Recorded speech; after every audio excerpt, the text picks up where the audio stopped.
I have come to the floor today to address a very important choice for this Senate and, frankly, for President-elect Trump. The time is now for Donald Trump to take a stand in support of American workers by calling on Republican leadership in Congress to support strong Buy America requirements in the Water Resources Development Act, also known as the Water Infrastructure Improvement Act. Just 1 week ago in Cincinnati, Ohio, President-elect Trump said his infrastructure plan would follow two simple rules: Buy American and Hire American. You know, I support that position strongly, but unfortunately, the Republican establishment in Washington didn't hear him, and they have removed my Buy America standard from this very important water infrastructure legislation. And Trump Tower has gone silent on this topic since last Thursday. I believe that the iron and steel used in water infrastructure projects should be made in America, and that taxpayer dollars should go to support American jobs and manufacturers, not be spent on Chinese or Russian iron and steel. My provision to require this was included in the version of the bill that passed the Senate with strong bipartisan support on a vote of 95-3. However, Speaker Ryan and House Republicans removed this Buy America reform from the Water Infrastructure Improvements Act, and there hasn't been a peep or a tweet from President-elect Trump.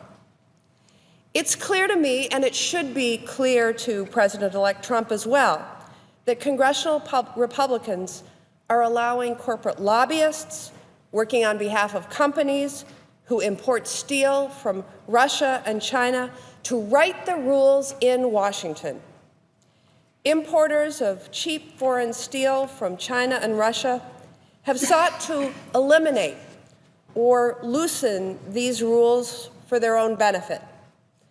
According to media reports, including the Wall Street Journal, the importers and their foreign suppliers have hired Washington, D.C. lobbying firm Squire, Patton & Boggs to lobby the Republican leadership in the House against my Buy America standard, which would provide a long-term and solid commitment to American workers. The firm's strategy relies upon, that old revolving door. The firm employs former House Speaker John Boehner and several former top Republican aides to gain access and influence over Congress. These reports suggest that corporate lobbyists are using their influence over Congress to support clients that do business with Russian and Chinese steel companies at the expense of American workers.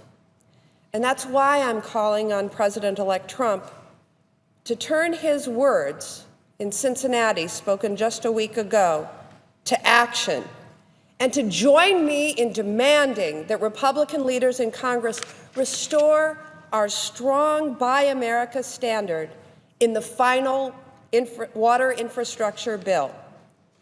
Together with Senators Brown and Casey, we introduced an amendment to restore this Buy American reform, and today we are demanding a vote. I come to the floor today to ask Majority Leader McConnell for that vote.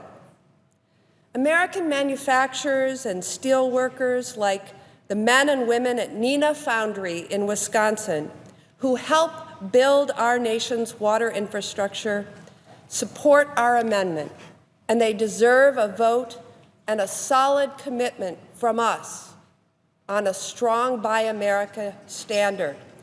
Many people in the United States have seen this iconic symbol. Neenah Foundry, that supports this Strong Buy America amendment, manufactures, among other things, these manhole covers that you see all over. Let us not ever see this. President-elect Trump has said that we need to drain the swamp and that he will take on lobbyists and special interests who are writing the rules and rigging the game in Washington and against American workers. If he's serious about draining the swamp and supporting American workers, it is time for him to end his silence and speak out publicly in supporting and restoring this Buy American standard to the water infrastructure bill that is before the Senate today. It is time for a vote on a Buy America standard that respects and rewards American manufacturers and American workers. Mr. President, I yield back.